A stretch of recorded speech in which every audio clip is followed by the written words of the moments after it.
Hello and welcome guys, मेरे channel में आपका स्वागत है। मेरा पावर कंपैरिजन का 13वां वीडियो गाइस। अगर बोलने में गलती है उसके लिए माफ कर देना। तो गाइस मैं आपके लिए लेके आया हूँ सेंट्री वर्सेस साइतामा, यानी मार्वल के सुपर हीरो सेंट्री की पावर कंपैरिजन का बैटल करवाएंगे अपने एनिमे सुपर हीरो साइतामा के साथ और देखेंगे इन दोनों में सबसे ज़्यादा पावरफुल कौन है। तो गाइस वीडियो को ज़्यादा लंबा ना करते हुए वीडियो को स्टार्ट कर दें।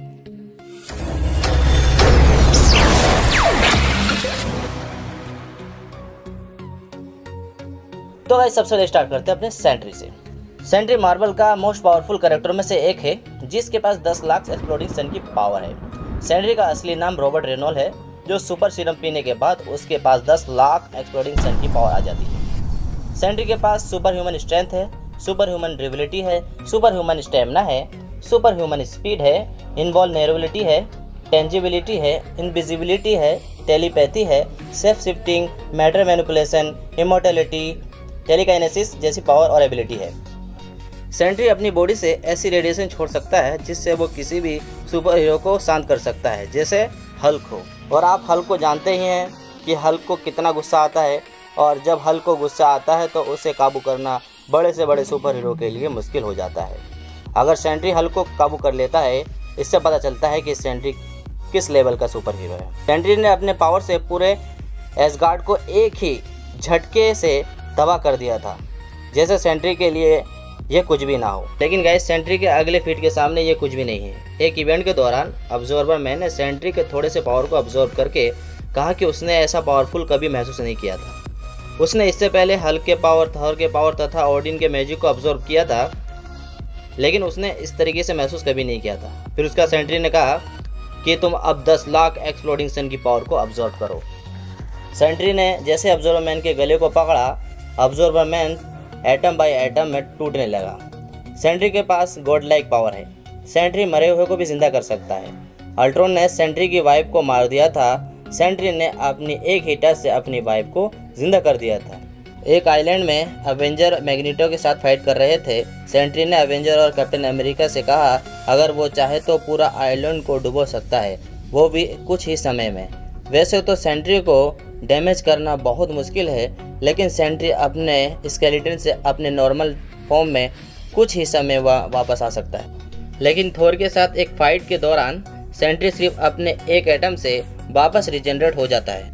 मॉलिक्यूलर मैन, जो मॉलिक्यूलर मैनिपुलेशन में एक्सपर्ट है, उसने सेंट्री के बॉडी को कई पार्ट में तोड़ दिया था, लेकिन अगले ही मूवमेंट में सेंट्री अपने नॉर्मल फॉर्म में आ गया था और फिर मॉलिक्यूलर मैन को कंट्रोल करने लगा और मॉलिक्यूलर मैन को बॉडी को कई पार्ट में तोड़ दिया।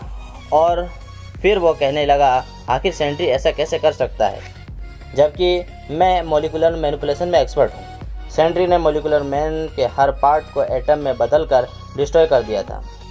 सेंट्री के एबल साइड ने डॉक्टर स्ट्रेंज को भी हराया है, जब डॉक्टर स्ट्रेंज के पास वर्ल्ड ट्री की पावर थी। वर्ल्ड ट्री की मदद से पूरी मल्टीवर्स की पावर और मैजिक को यूज़ कर सकते हैं।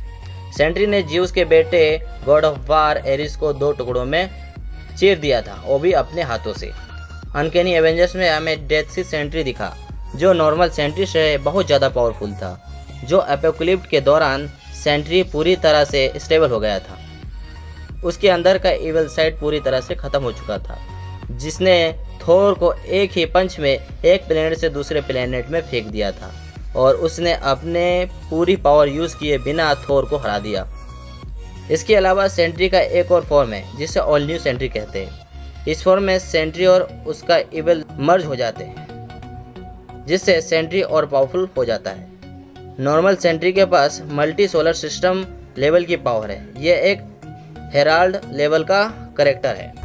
ऑल न्यू सेंट्री और डेथ सेंट्री, इनके पास मल्टीवर्स लेवल की पावर है। ये स्काई फादर लेवल का कैरेक्टर है। तो गाइस हमने सेंट्री के पावर एबिलिटी के बारे में जान लिया, तो अपने नेक्स्ट साइतामा के पावर एबिलिटी के बारे में जानते हैं और देखते हैं क्या अपना साइतामा सेंट्री को टक्कर दे सकता है। गाइस साइतामा जापानीज कॉमिक का एक कॉम्बैट पावर्ड हीरो है और साइतामा अपने एक पंच में एक बड़े से बड़े विलन को डिस्ट्रॉय कर सकता है, चाहे वो कितना भी खतरनाक, कितना भी ताकतवर क्यों ना हो। सिर्फ वो अपना एक पंच मारेगा और डिस्ट्रॉय कर देगा। लेकिन गाइस आखिर ये फनी से दिखने वाला कैरेक्टर के अंदर इतना पावरफुल आया कैसे? तो गाइस उसका बारे में इसकी स्टोरी बैक स्टोरी है कि किस तरीके से पावरफुल बना। एक बार क्या होता है, अपना साइतामा चलते नॉर्मल डेली की तरह चलता अपने एक जॉब की तलाश में होता है, क्योंकि वो अनएम्प्लॉयड होता है, कि उसका काम नहीं होता है, तो काम की तलाश में जाता है। तो रास्ते में एक क्रैबमैन लोगों को मारता हुआ आता है। तो जब वो साइतामा को देखता है तो उसकी बोलता है कि तुम्हारी आंखें मेरी तरह है बिल्कुल, है ना, तो इसलिए मैं तुम्हें नहीं मारूंगा। तो उसे छोड़ के फिर आगे चले जाता है, क्योंकि एक बच्चे को तलाश कर रहा था वो क्रैबमैन। और उस जैसे ही कहते पार्क के पास से गुजरता था वो बच्चा मिल जाता, और जैसे मारने वाला था वो क्रैबमैन है ना, वो बच्चे को मारने जाता है तो साइतामा भागते हुए आता है और बच्चे को बचाता है। और क्रैबमैन की कहते अपने टाई निकाल के क्रैबमैन की आंखों में मारता है और वार करके पूरे उसके अंदर के जितने भी ऑर्गन है क्रैबमैन के अंदर का ऑर्गन सारे के सारे निकाल के डिस्ट्रॉय कर देता है अपने क्रैबमैन को। फिर वो सोचता है कि यार ये तो बहुत ही कमज़ोर कहते हैं सुपर विलन था, अगर इससे भी खतरनाक है तो मैं क्या करूँगा, मैं कैसा। तो सोचता है कि अब मुझे कहते हैं पावरफुल बनना पड़ेगा, मुझे एक हीरो बनना है। तो फिर क्या करता है, वो फिर ट्रेनिंग स्टार्ट करता है साइतामा अपने ट्रेनिंग में 100 पुशअप करता है, 100 सिटअप्स करता है, 100 स्क्वाट करता है और 10 किलोमीटर रन करता है। और वो डाइट में सिर्फ बनाना खाता है, और गर्मी में वह एसी नहीं चलाता, यानी है ना एयर कंडीशनर नहीं चलाता, और सर्दी में वह हीटर नहीं चलाता है। और ये सब साइतामा लगातार 3 साल तक करता है, जिससे कि उसकी बॉडी में इतना एनर्जी जमा हो जाता है, हर सेल में इतना एनर्जी जमा हो जाता है, जिससे कि उसके सारे के सारे सर के बाल उड़ जाते हैं। और अपना साइतामा दिखने में फनी सा लगता है, तो गाइस देखता होगा वैसे फनी का कैरेक्टर है गाइस, ठीक है ना।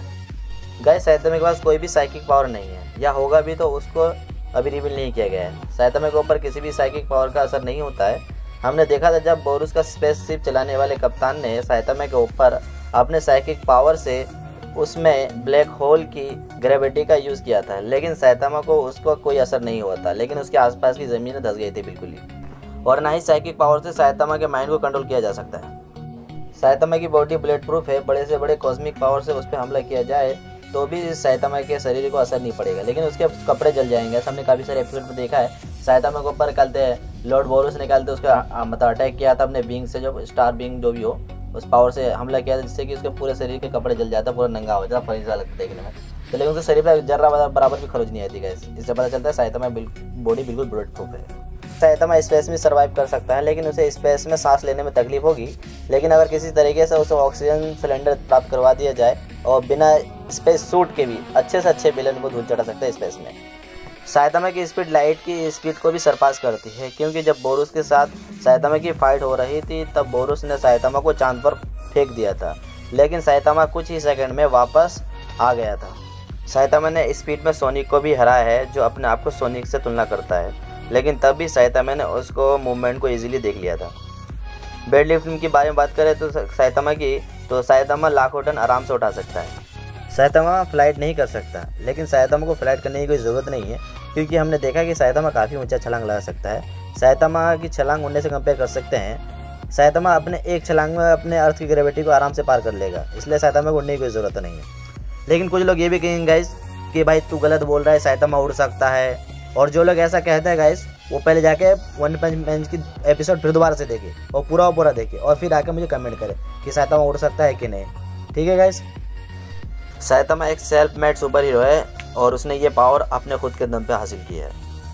साइतामा ने टाइगर लेवल से लेकर गोल्ड लेवल तक के विलन को हराया है। अगर आपको नहीं पता कि टाइगर और गोल्ड लेवल क्या होता है तो मैं आपको बता देता हूँ। साइतामा के वर्ल्ड में हीरो एसोसिएशन ने डेंजर की कैटेगरी को 4 लेवल पे बांट रखा है, और वो 4 कैटेगरी इस तरह है। नंबर 1 पे है टाइगर लेवल। इसमें स्ट्रीट लेवल का खतरा होता है, जिससे किसी एक घर या कुछ घरों को खतरा होता है, यानी नुकसान होता है। नंबर 2 पे है डिमन लेवल का खतरा।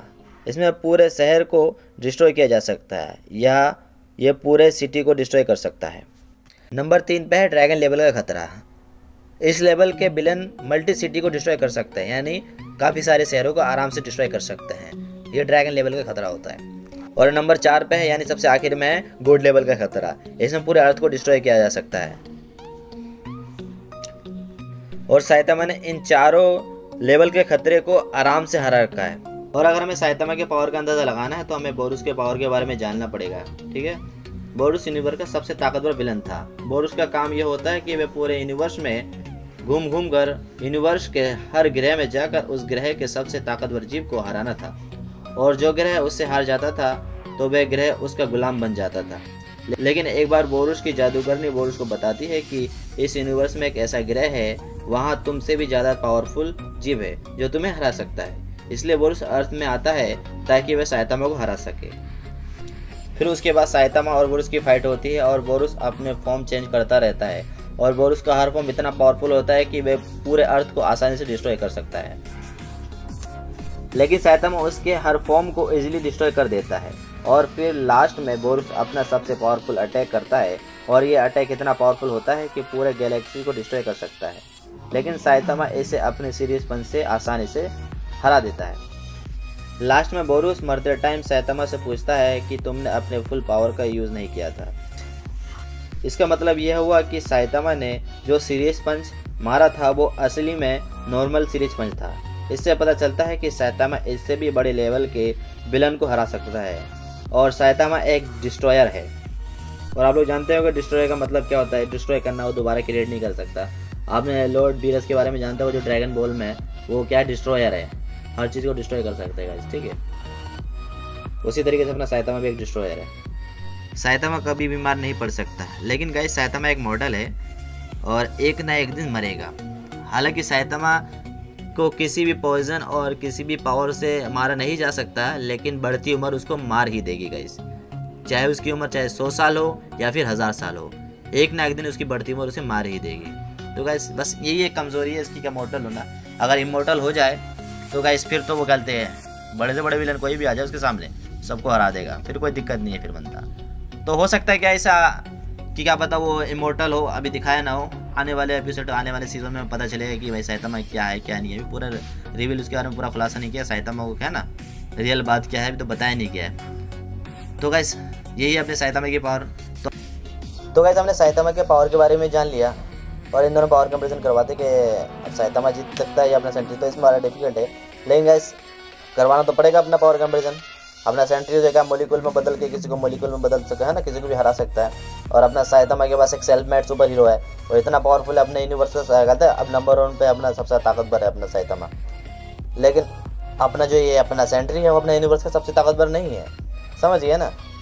इससे भी बड़े बड़े है, कहते अपने सेंट्री से भी ज़्यादा पावरफुल कहते बहुत सारे कहते सुपर हीरो है जो सेंट्री को कहते चुटकियों में हरा सकते हैं। लेकिन गाइस अगर देखा जाए साइतामा, तो अपने साइतामा अपने यूनिवर्स का सबसे पावरफुल बीइंग में से एक है अभी तक, ठीक है गाइस, ये नहीं कर रहा वही है अभी तक अपने कल यूनिवर्स का सबसे पावरफुल बीइंग में है, सुपर हीरो में। अगर दोनों में फाइट हुई तो चाहे अपना सेंट्री कितना भी अपना साइज को बढ़ा ले, साइतामा का एक ही सीरीज पंच काफ़ी होगा उसके लिए डिस्ट्रॉय करने के लिए। अगर मॉलिक्यूल में बदल के भी डिस्ट्रॉय करना चाहेगा अपना सेंट्री साइतामा को, तो गाइस उसमें भी थोड़ा बहुत मुश्किल हो सकती है कि साइतामा का काफ़ी चांसेस हो सकते हैं सेंट्री के पास हराने के। लेकिन ये ज़रूरी नहीं है कि साइतामा को मॉलिक्यूल में आसानी से बदला जा सकता है। तो गाइस इसमें बड़ा डिफिकल्ट है। तो मेरा भाई जो वोट है गाइस सेंट्री की तरह भी जाएगा, चाहे आप कितना भी कोस लो, कह लो, गाली बके लो, कुछ भी कर लो, लेकिन गाइस मेरा सेंट्री की तरफ जा रहा है। क्योंकि भाई मॉलिक्यूल में अगर बदल दिया बनने साइतामा को फिर तो भाई डिस्ट्रॉय तो करना ही करना है। लेकिन हाँ भाई ऐसा नहीं कि एक ही बार में हार जाएगा, अपना सेंट्री और साइतामा की टक्कर अच्छी खासी होगी। अपना साइतामा को अच्छी तरीके से टक्कर देगा और साइतामा अपना सेंट्री को अच्छी से टक्कर देगा। लेकिन गाइस वोट तो मेरा सेंट्री की तरफ भी जाएगा। सेंट्री भाई बहुत ही ज़्यादा पावरफुल है देखा जाए तो, समझ गए ना। तो वॉइड है, वॉइड के बारे में जानते हो, डेथ ऑफ गॉड में माना जाता है, उसे कहा जाता है। तो गाइस सेंट्री जीतेगा मेरी तरफ से। और अब भी अपने दे सकते भाई, और रीज़न बताना पड़ेगा भाई इस तरीके से जीतेगा कि भाई गलत है। लेकिन गाइस मैं कह देता हूँ भाई मॉलिक्यूल में बदल के तोड़ सकता है साइतामा को, तो कोई बड़ी बात नहीं है। तो गाइस अपना सेंट्री जीतेगा, ठीक है। और अपना गाइस वीकनेस तो है ही ना इसके अंदर गाइस, अपने साइतामा के अंदर, कि भाई वो एक मोर्टल है। हाँ अभी तक रिवील नहीं किया, लेकिन अभी तक तो हमें मानना पड़ेगा मोर्टल है। अभी उसका 3rd सीजन आएगा, उसमें क्या दिखाएगा पता नहीं क्या होगा, तो तब पता चलेगा, ठीक है। तो अभी के लिए मेरी तरह से सेंट्री है। और आप भी अपने कमेंट दे सकते हैं गाइस, ठीक है। और कमेंट दीजिए भाई, अच्छे से अच्छा कमेंट दीजिए। और मेरे को गलत ठहराई भाई तो ऐसा है कमेंट देगा और रीज़न देना पड़ेगा पक्का, ठीक है। तो भाई अगर मेरे वीडियो और कंपैरिजन सही लगा तो मेरे वीडियो के लिए thank you and good bye.